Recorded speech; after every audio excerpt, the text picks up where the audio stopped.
Coming up on this episode of Nintendo Cartridge Society, we welcome our new Bowser overlords. It's dangerous to go alone, so the Nintendo Cartridge Society goes with you.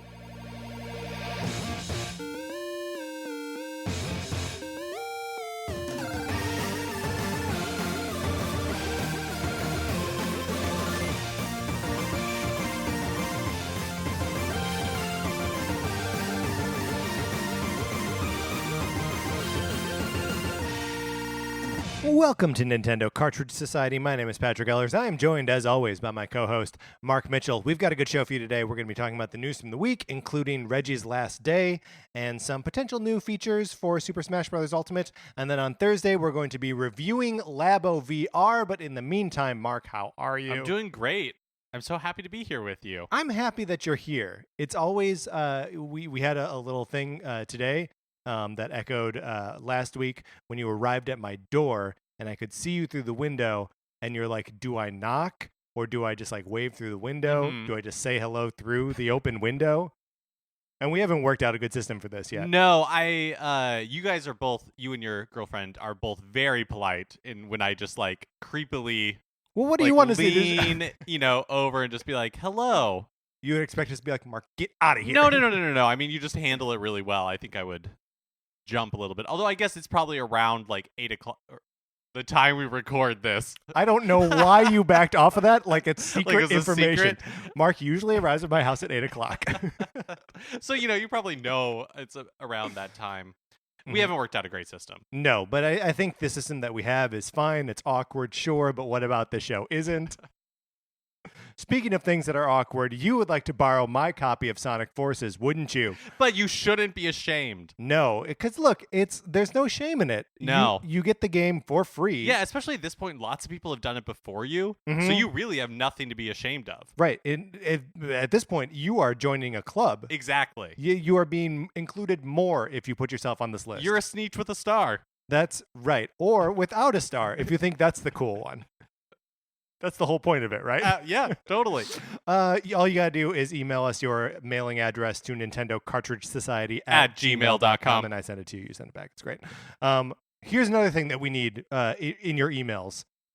We're doing a 250-ish episode spectacular. That's right. We're not really sure when our 250th episode is. We think it might be a news episode, so we're going to do the episode right after that. That's the episode that goes up on May 9th, and the whole episode is just going to be us responding to listener questions. That's right. And who's the listener in that? It's you! Absolutely. And if you're like, oh no, that sounds like it could be really boring, you should submit a fun, interesting question for us to respond to that saves this episode. Right, because it very easily could be boring. If people are sending us boring questions, guess what? I'm going to read boring questions. And I'm going to answer them with boring answers. Yep. So you can email those to us at Nintendo Cartridge Society at gmail.com. And we need those by Sunday, May 5th. That's right, because the episode's going to come out on the 9th. But as you just learned, we record at 8 p.m. Mm-hmm. Not that day. Not that day. On a different day. No, just out and proud about the fact that we record at 8 p.m. Yeah, well, it's a new me. I don't know why you were hiding it. Hooray, 8 p.m. Everyone's going to accept you and love you for who you are, Mark. So get those to us. Thank you to Isaac, Martin, Jason, Chris, and Andrew for submitting questions already. They're great. I'm not telling Mark what these questions are. That's right. Patrick's going in. He knows exactly what's about to happen. Me, fresh eyes. That's right. No idea. Can't prepare any answers. And meanwhile, I am preparing and researching my answers. Also, another thing before we get into the proceedings today, we've got a debug. My least favorite part of the show because it means we were wrong about something. And we're admitting it. Ugh. I'm sure there are many times where we are wrong and we just gloss over it.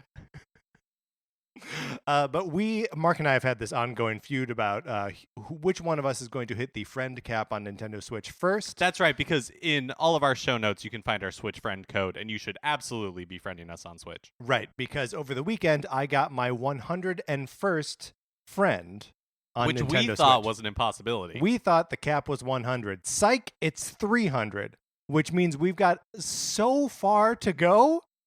You guys need to be mobilized and friend us on Switch. We would love to be maxed out. That's right. And you can, vote for which one of us is your favorite by friending Mark or Patrick. That's right. Or you can friend both of us because honestly, that's more fun. Exactly. And don't worry, either way, feelings will be hurt. That's right. My feelings are always hurt. I'm like the Hulk in that way. All right, Mark, let's get into what we've been playing this week.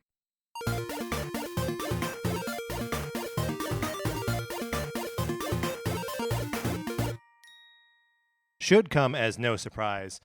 Sarah and I spent a lot of time this weekend playing Tetris 99. There was the second Tetris Maximus Cup, which I don't think we touched on this. It was treated a little bit differently this time than the first go round. Yeah, yes, that's right. Right. So the original the first Tetris Maximus Cup was just whoever gets the most, or the 999 people who get the most wins over the course of a weekend, get $10 in Nintendo money.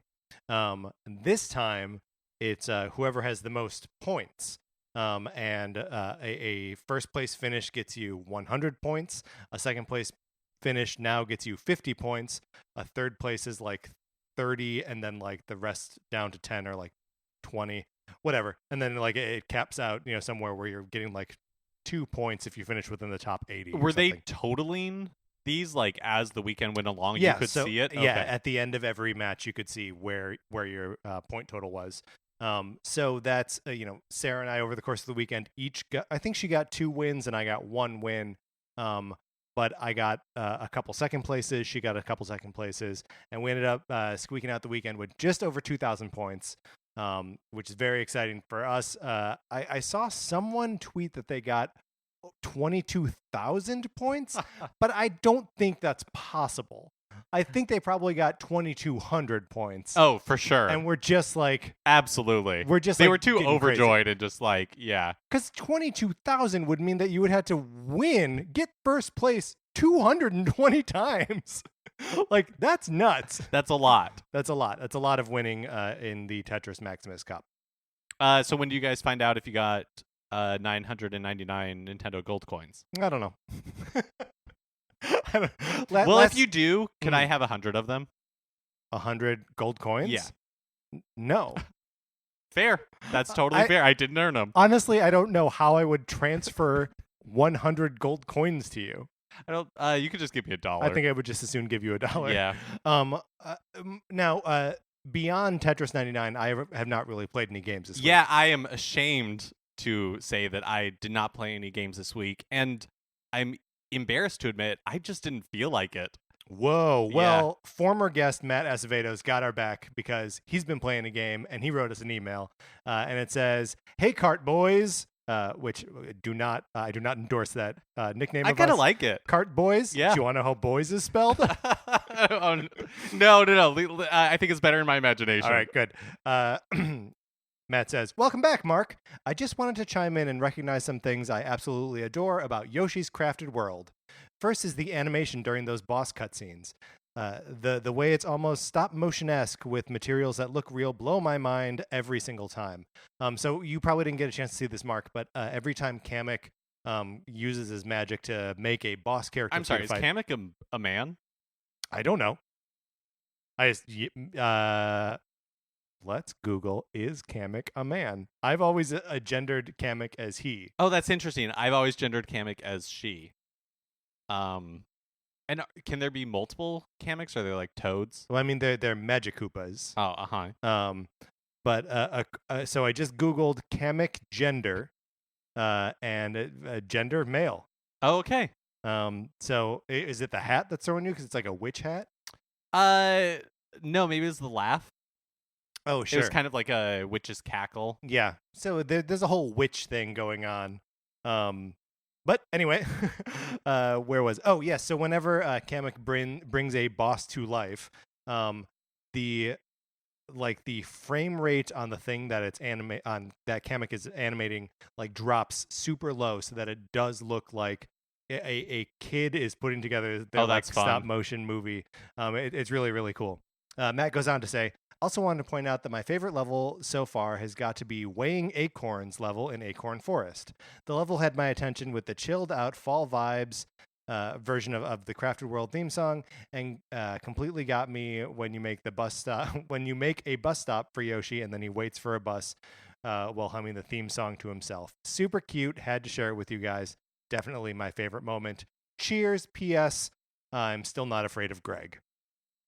Me either, for sure. You're 100%. You're both cowards, and you bow down to Greg Smith just like whenever he asks for it. But yeah, that is a super cute moment. There are lots of times in the game where you are collecting, parts for a train or whatever, and then building it. And then Yoshi rides the train. This one, you build a bus stop, and then Yoshi doesn't even ride the bus. The bus just arrives and plows through the obstacle. That's amazing. It's super, super cute. All right, that's what we've been playing this week. Let's get into the new releases and what we might be playing next week.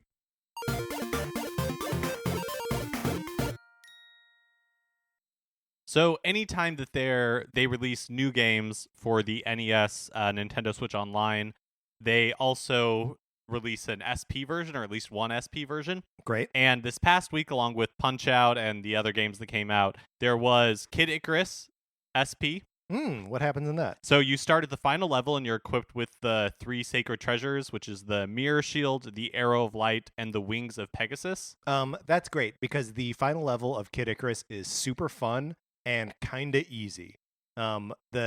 The game has like a reverse difficulty curve where the first level is the hardest, and then like it kind of mellows out in the middle, and then just becomes like a shmup at the end, but with really easy to dodge projectiles and stuff. It's really fun at the end of that game. Yeah, I'm glad that they are doing this, because otherwise, I've never played Kid Icarus all the way through. And so it's just a way for people like me to see the last level of the game, just like how one of the SP versions was for Dr. Mario, and it gets Right. you to like like a UFO or something that's at the end there. It gets you to level 20 on the like hard mode, and like all but 3 of the viruses have been beaten, so like it makes you still finish it, but then the viruses are like sitting in a tree, and a UFO comes by and either like beams them up, or they like hop on it and fly away.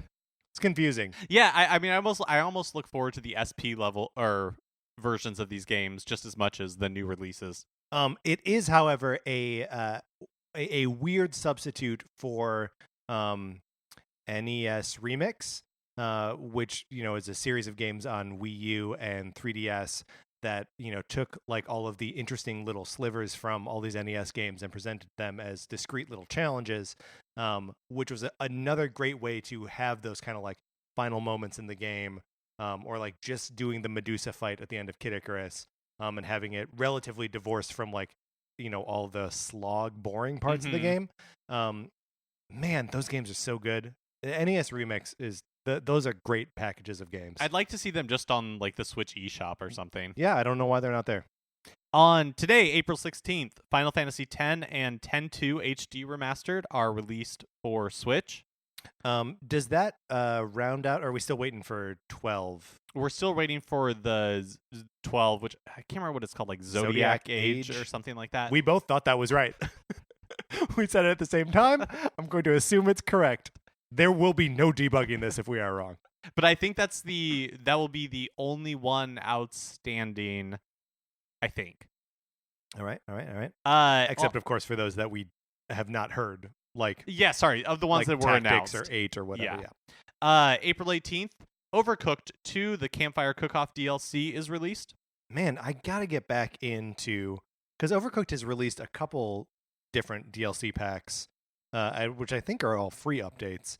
And I have not revisited it, and I love Overcooked. Did you... Overcooked 2? Did you guys... Yes. Because I know you and Sarah really liked the first one. Did you guys play all through the entirety of the second? The entirety in that, like, you reach a point where you're like, okay, we're gonna stop getting 3 stars on these things. Yeah. And then so I'm sure there are like bonus levels or whatever in there that we have not gotten through, because there is a level of perfection in these games where that aren't fun to achieve, and that's So we beat it. We rolled credits on it, but I'm sure there's still more there for us to explore. Also on the 16th, the 18th, Cuphead and Katana Zero are released. Yeah, this is a conundrum for me. I would like to play both of those games. I would like to play both of them too. I think I might end up picking up both of them. So Cuphead has I can't remember what they call it, but basically it's like an easy mode. But part of that is like there's reduced content, just some of the levels, and I think some of the bosses just aren't in it. Okay. But I have a feeling that's probably how I would end up experiencing that game. Yeah. I mean, I don't know. I feel like the kind of difficult game that Cuphead is the kind of difficult game that I can get into. Mm-hmm. So it's also just so visually appealing. Totally. So interested in picking that up. Katana Zero, being published by Yacht Club Games, right? No. I thought it was the... No, Katana Zero is the one. Now, here, I understand what happened here because Mark was not on the episode when we discussed the the March Nindies Direct. That's right. That was Mike Delaney. Thanks, Mike, for helping me out with that. But Katana Zero is the game. I don't know who published it, but it's not Yacht Club. And it is the game where you are like a samurai or ninja or something, and you are... The conceit of the game is that instead of like dying, you're playing out like a hypothetical version of like your run through of the level. And so like the last one, the one where you actually succeed, is like the real one. And everything is a one-hit kill. You die in one hit, all the enemies die in one hit. And you go to like therapy at some point? Yes, that's right. You do therapy, you do drugs. It looks like a trippy good time. And then I wanted to point out on April 19th, there's a indie game called You Died, but a Necromancer Revived You. That is actually very, very similar to that. It's like one-hit kills. There's various levels. In this game, they're procedurally generated. But then, of course, every time you die, a Necromancer just brings you back for you to do it again until you succeed. Man, Necromancers, why can't you just let a body be? It's a great name, though. Yeah, it really is funny. All right, let's get out of the new releases.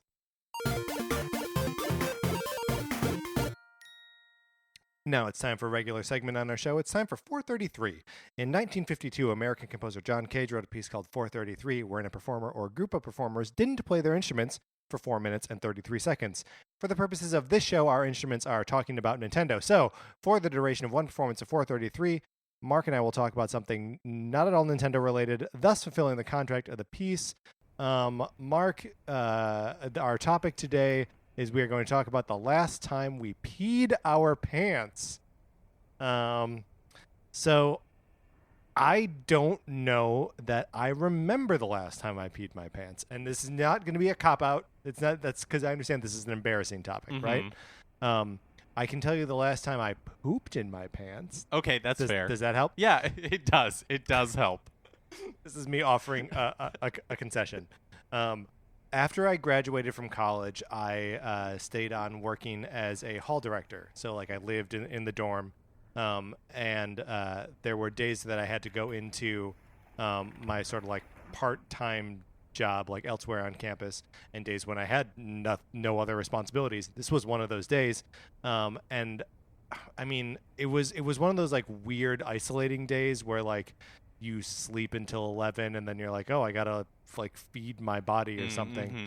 And so I drove to Taco Bell and bought Taco Bell and brought it back with me in the car. And on my way back, I was like, oh God, I am not feeling great. And then just driving my car, I pooped my pants. Not like a lot, but like a little bit. I just pooped my pants in my car. And then I got to my parking space. Luckily, I had my own parking space. It was really close to the building. But then I was like, okay, I got to wait a little bit because, like, you know, it was like nearing the end of lunchtime. So maybe I even slept later than 11. But it was like nearing the end of lunchtime. So people were still like around and like hadn't gone off to like their afternoon classes yet. Yeah. So I just sort of waited in my car for like probably 10 minutes longer than I should have with poop in my pants. And then everyone was off doing whatever they were doing. And then I sprinted into the building and changed my clothes. Yeah. Taco Bell will never be a sponsor of this show, but that's fine. Here's the thing. I hadn't even gotten around to eating the Taco Bell. Oh, it was not. I went there. I picked it up. And then it happened on my way home. It was Taco Bell adjacent. Cannot blame Taco Bell. That's a color detail only. Okay, so the last time I peed my pants was high school, which is way too long to be peeing, way too old to be peeing your pants because there's no excuse for it, Right. right? You can just leave whatever you're doing Right. and go use the bathroom. It was during PE, so you have to what do they call it, dressing out or whatever. So we put on everybody wore the same color shorts and t-shirt, and we were doing To avoid gang colors. yes, and to show school pride, Right, of course. and Gray.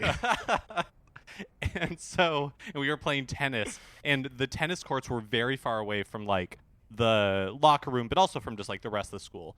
Yeah. So there just wasn't very much out there, and we were playing tennis, and it was doubles, and I was just out on the court. There were lots of courts, so everybody was playing, and I don't know. I wish I understood the circumstances as to why I did not just excuse myself. Yeah. When my body was like, "Hey, man, you have to go use the bathroom." Did you think that you wouldn't be allowed to go, or I don't think so. I can't imagine a scenario where that would have been the case. So, oh no, we'll never know. Well, we will never know the end of that story. We'll never know. We were accompanied today by the music group of EBU Your Radio. All right, great. Mark, let's get into the news.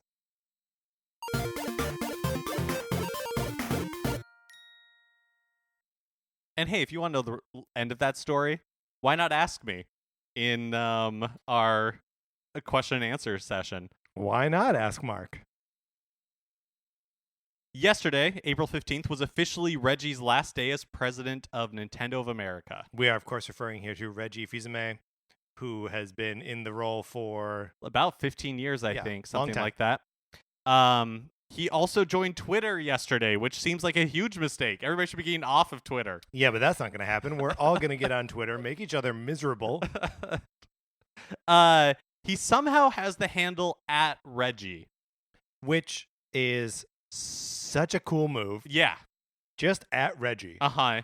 But it does beg the question, how does he have that handle? Do you think that he was an early adopter of Twitter, and so he got the handle @Reggie and has just been sitting on it all these years? Or some Nintendo fan snatched it up, and then early when Nintendo first started, and then gifted it to him as a retirement gift. That would be nice. Or was determined right and to have @Reggie, and he just paid whoever had it before the $10,000 to get it or something. Right. Yeah. Is that how much it would cost, do you think? I think for @Reggie it'd probably be about $10,000. Yeah. If you're sitting on, I don't know what an example would be, do you think you could get @Nike, or do you think Twitter would just take it away from you? I mean, on what grounds? If you had it, does Twitter just take stuff away? I feel like they could, right? It's a private platform. They could do whatever they wanted. They certainly could. And there are lots of things that Twitter should be doing, but they refuse. Right. Because they secretly like white supremacists, which has nothing to do with Reggie. That's right. To be very clear. So yeah, I don't know what happened there, but I like the way that he announced himself, which is a little doll that looked like Reggie holding a Post-it note that said @Reggie. It's just really cool. Yeah. And this, of course, means that the new president of Nintendo is Doug Bowser. Mm-hmm. So we welcome Bowser. Yep. As our new Lord and Master. Look, we can read which way the wind is blowing, and we are shifting our allegiances to Bowser. Switch exclusive no more. Ah! Square Enix has confirmed that Octopath Traveler is coming to Steam on June 7th. This makes sense to me. Mm-hmm. There is nothing about Octopath Traveler that required it to be on Switch, other than Nintendo was throwing some money at them and saying, hey, develop something for this little platform. And I think the game works well as a portable experience, but it's by no means, you don't need it to be a portable experience. Yeah, I think it's interesting that it is appears to continue to be a Switch console exclusive, so it's not coming to PS4 and Xbox One.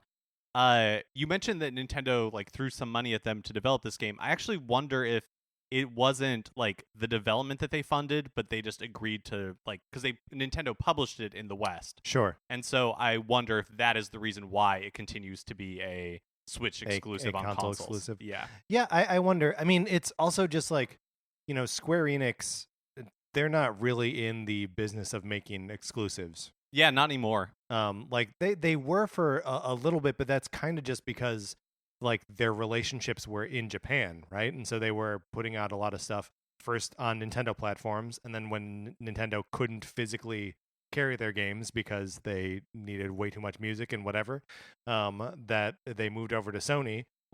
I mean, it almost seems crazy now, but remember, like Final Fantasy 15 being on Xbox at the same time that it was on PS4 was like a crazy huge deal. And Kingdom Hearts, I guess, was also like a big deal. Yeah, and like Metal Gear Solid 5 launched on all platforms. Like we've kind of moved past that. Yeah, sure. I mean, Metal Gear Solid 5 being a Konami game. Right. Yes. Sorry, but right, but still, like sort of in the same that these are games and brands that we associate with PlayStation, kind of because that was the only game in town for a little bit, and then the game just sort of stayed there for one reason or another. Also on June 7th, the game is getting a patch that adds support for simplified Chinese and traditional Chinese.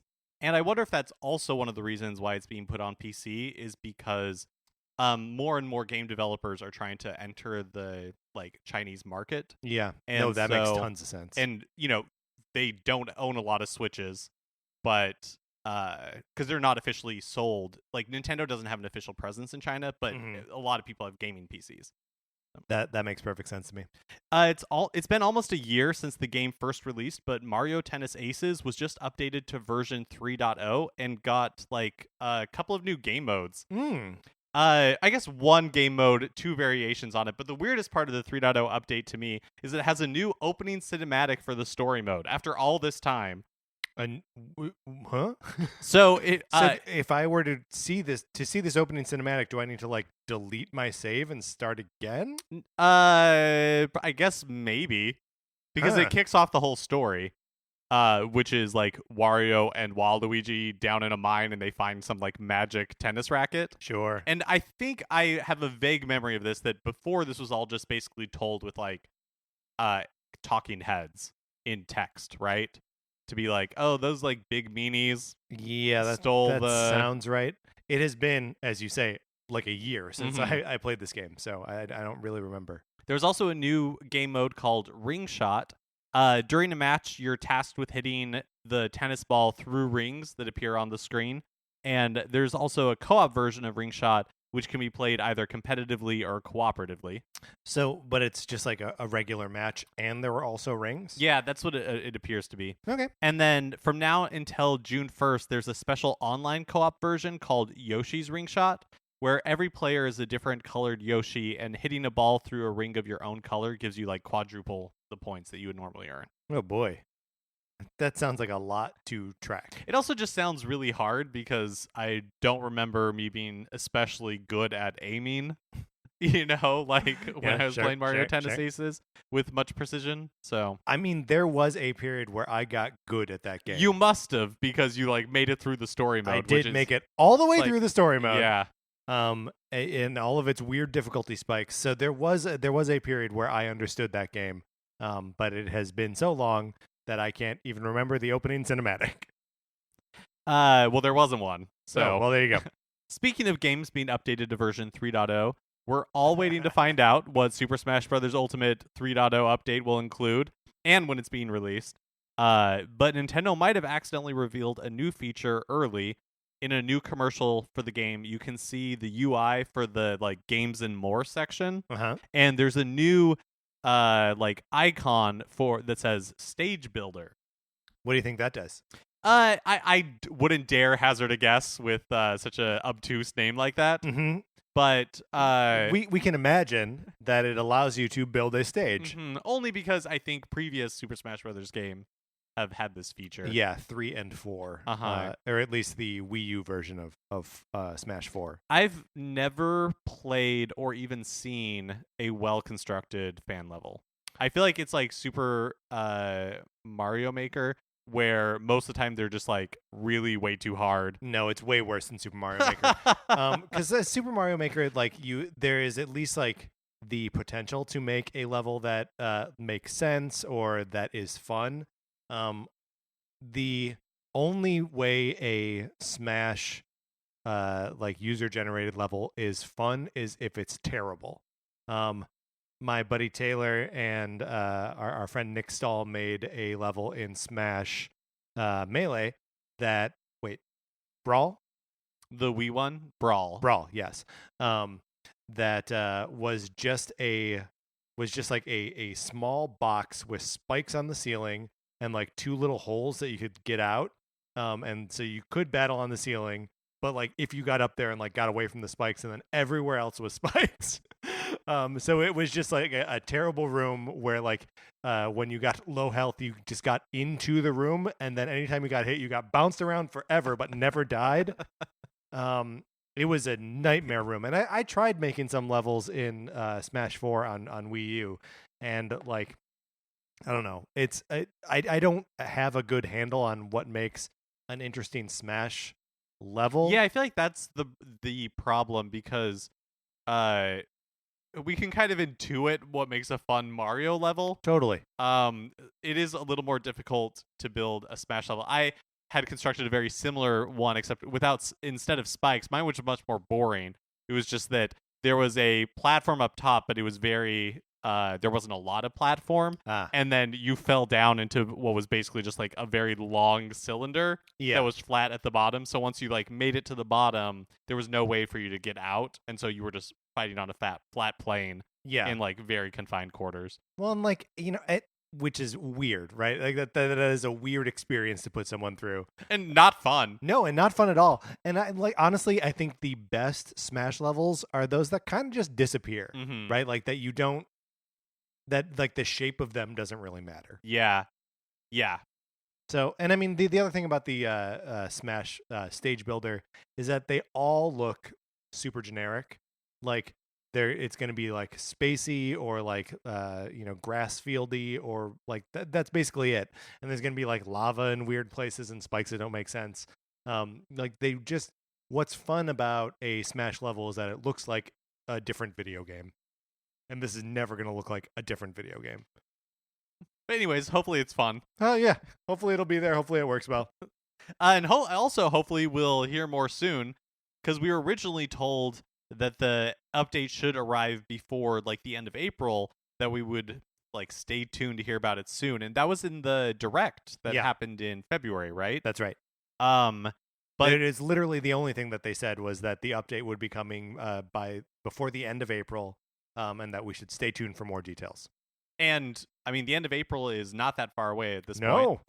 And also, a couple of weeks back, we reported that, like, on Best Buy's website, for the downloadable DLC Phantom character from Persona 5, it used to say, like, coming April or something, and now it just says coming soon or something like that. Yeah. And so, yeah, maybe we're missing this for Joker, right? Oh, I'm sorry, for Joker. I said Phantom, but you for said Joker. Yeah, you said Phantom, and I was like, I didn't know if that was like, oh, are we calling the characters we don't know yet Phantom characters? No. Okay. It was just me making a mistake. One that we would have just glossed over. Yep, had I not dragged us back into it. This does not count as a debug, by the way. Yeah, exactly. Those only happen at the top of the show. That's right. Another update, Switch firmware 8.0 is live and includes some new player icons from Splatoon 2 and Yoshi's Crafted World, a new sort software feature, and the ability to move save data between Switch consoles, VR parental controls, which is interesting, and a zoom feature in addition to some other stuff. So big deals on this. Sort software, it's the first time you've been able to rearrange any of the icons on like your homepage. The first like customizable anything. It's not folders yet, and I haven't actually gone in to mess with it. I think it's just you have like a couple different options like to sort A to by. Z, last played, or publisher, or most played, or that kind of stuff. It still doesn't have like the full suite. Like both Wii U and 3DS, you can have like folders and organized stuff. But I guess that's just not a feature on the Switch. It also seems like the ability to move save data between Switches is a big deal, potentially, maybe. Yeah, and I would also say that is getting ready for the inevitable Switch hardware revisions. That makes total sense. Because people who own Switches are going to get either the like newer, more powerful version or the sleeker, more handheld one, and like pass their old Switch on to somebody else. So we're going to see a lot of upgrading. So that save data needs to be able to move, and I think that's what this is in anticipation of. Yeah, that does make a lot of sense. Last week, we reported that GameStop's listing for the physical edition of Wolfenstein Youngbloods on Switch wouldn't actually include a game cart, but inside the box would just be a code to download the game on the eShop. Mm-hmm. Last week, Bethesda, or later that week, Bethesda confirmed that that's true, and it's not just GameStop's version of the game. Nope. There just is no like game cart version of Wolfenstein Youngbloods for Switch. It's just the world we live in. Mark, over the weekend, you and I were texting a little bit about Star Wars, pursuant to our next story, but also pursuant to this conversation. And I was like, you know what? I'm going to download Battlefront 2 again, because I had either purchased it or gotten it for free or something. And so I downloaded it today during the day, and it took like half an hour or whatever to download it. And then I was like, oh, cool, I'll pop in and play a little bit. The game takes me to a screen where it says, downloading game. Do you want to play like an arcade match while you're waiting? And I was like, oh. So I downloaded the game, but the game's not here. Like, what I downloaded is basically the game downloader. Oh, like the shell, like a Yeah, launcher, basically. Like a launcher, yeah. Ugh. And then it continued to download for like the next 2 hours. Oh, gross. And I got pretty good download speed at my house. It just took forever. So, if you're looking for Wolfenstein Youngblood, maybe that will also take forever. Skywalker Sound's supervising sound editor and sound designer, Matt Wood, may have accidentally leaked the existence of a new LEGO Star Wars game this weekend at Star Wars Celebration.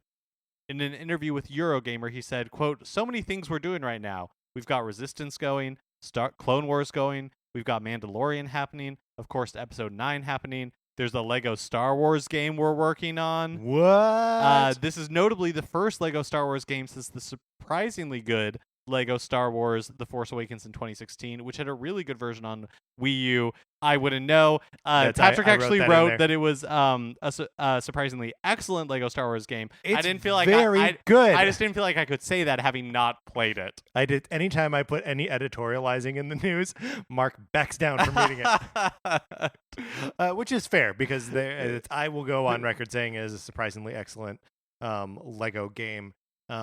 It just it had a lot of fun and kind of interesting sections that are not just the kind of Lego formula of beat up the thing, collect all the bits. Mm-hmm. Lots of cool levels where you have to provide cover for the other character. It was built around the 2-player functionality instead of sort of allowing it. So I'm excited to see another one of these. Force Awakens was several Star Wars movies ago at this point. There wasn't a Rogue One game, there wasn't a Last Jedi game, there wasn't a Solo game, but this is going to be something new. Yeah, here's an excerpt from Eurogamer's news editor Tom Phillips' piece. He says, quote, "Excitingly, I've heard this next game is more than just an adaptation of the saga's remaining 2 episodes, The Last Jedi and The Rise of Skywalker. While those episodes will be included, the project is designed to tell the story of the entire saga, and I've heard it described as the, quote, ultimate LEGO Star Wars game. Expect to see it announced later this year." Cool. I'm on board for all of that.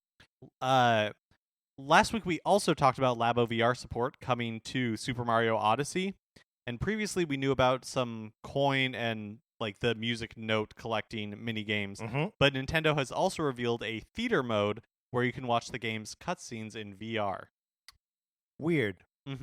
So you can, I guess, see Bowser kidnapping Peach, but then also turn around to look at nothing?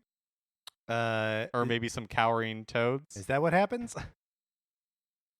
Can you also watch Bowser and Mario propose to the princess at the same time? Or like back to back? We'll see. Now, you had forgotten the opening cutscene to Yeah. Super Mario Aces. I clearly have totally forgotten what happens in Super Mario Odyssey. Are they both proposing at the beginning? Oh, no, this is the end. I'm spoiling Super Mario Odyssey right now. No, that's just one thing that happens is they both propose to her. It's very cute. But yes, presumably yes. Why? I don't know. Okay. I mean, I guess like I will potentially try it out. I'm curious to know what's happening, like, if you look the opposite direction. Yeah, how much like range of mobility are we gonna have here? Right. Or are you just gonna reach a place where it's just like, nope, there's blackness over here? Yeah, that would stink. But who knows? Why not do this with like the memories in Breath of the Wild? Other than it would be super hard. Yeah, I don't know. And I mean, that's a good reason. I think I answered my That's question. a great reason. I guess also maybe the memories are more like you have to go out of your way to find them. I don't know if like theater mode is just going to be unlocked from the beginning, so you could just see all of the. I have no idea. A lot of mysteries here. a lot of unanswered questions. Well, here's an answer for you. VR support for both Super Mario Odyssey and Breath of the Wild is coming on April 25th, and we're going to be talking about Labo VR on Thursday. Right, just in time to not have that content available yet to talk about. Finally, the director of cult classic, fair to say maybe, NES Nintendo commercial, The Wizard. It is unfair to just call it a Nintendo commercial. Yeah, that's true. It's a movie. It's a movie from. Do you want to give the rundown on what The Wizard is real fast? The Wizard is a. What year did The Wizard come out? 91? Yeah, I think it's early 90s. An early 90s movie starring Fred Savage and Jenny Lewis, where Fred Savage and his little brother travel across the country so that Jimmy, the little brother, can play in a video game tournament. He's a video game wizard, and he's the wizard. He is the titular wizard. And they travel all the way to California. They participate in this tournament, and the final game is Super Mario Brothers 3, which was the like USA premiere of this game. It's the first time we saw it. Everyone went nuts, and it successfully sold 1 million Super Mario Brothers 3s. Yeah, and so for kids of a certain age, mostly our ages, The Wizard holds a very special place in your heart. And we did an episode about The Wizard a few years back with a friend of the show, Ryan Mogi. That's right. And okay, so the website Arcade Attack had an interview with the director of the film, Todd Holland. And in the movie, a big deal is made out of the Power Glove, which was an accessory for the NES where like you would put it onto your arm and then presumably you could control games that way instead of having to use a controller. It is crazy to hear you describe the Power Glove like it's a thing you've never touched. Have you ever touched a Power Glove? I've never touched a Power Glove. My buddy Pete had the Power Glove. It was not fun. It had too many buttons on it. There was like a keyboard on the back of it. And in the movie, like kind of like the villain Yeah. of the movie. I mean, the real villain of the movie is family strife, family not togetherness. I mean, also, not understanding children. Maybe just also like the collapse of consumer culture and capitalism, right? 'Cause, like Jenny Lewis's home life is sad. Oh yeah, yeah. So yeah, Yeah. There are a lot of bad guys in that movie. But one of them owns a Power Glove. Mm-hmm. And it's made a very big deal of. And Holland was asked if Nintendo insisted on a scene that featured the accessory, to which Holland says, quote, "No, but the Power Glove was big news, and it was a no-brainer to put it into the spotlight, especially to empower our slick villain Lucas, and put our heroes at a disadvantage to his greater skill, knowledge, and experience. Nintendo never told us what scene to put the Power Glove in, but they did send a Power Glove rep to the set to watch over it because it was very top secret, and to make sure we presented it in a respectful, proper light." Respectful is an interesting way to describe the treatment that thing got. I mean, it is very like lovingly shown off. No, it's reverential for sure. Like Lucas keeps it in like a case, Mm-hmm. like a special briefcase that is hollowed out on the inside in the shape of like a big weird glove. Like the same thing that like Thanos carries around. Yeah, exactly. And Lucas famously says he loves the Power Glove. It's so bad, which I guess was the coolest thing that you could say in 1991. Memorable, if nothing else. All right, Mark, let's get out of the news. Okay, that's going to do it for this episode of Nintendo Cartridge Society. Remember, please rate, review, subscribe on Apple Podcasts. All of that helps us out tremendously. Helping us out even more tremendously, you could share this episode on Facebook or Twitter or tell someone about it, even just one person. This is something Kelly Nugent and I were talking about recently. If you tell just one person about this show, we love that. Yeah, absolutely. And then they'll tell one person, and then they'll tell one person. And everybody mails us $1. Well, we'll get to the dollar thing in a second.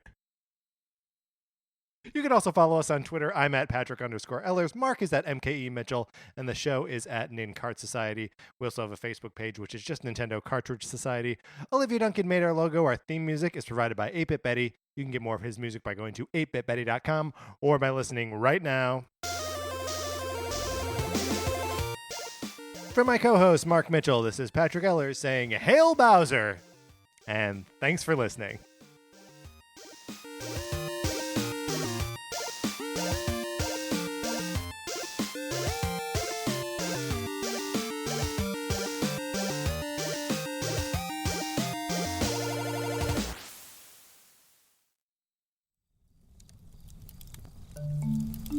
Campfire.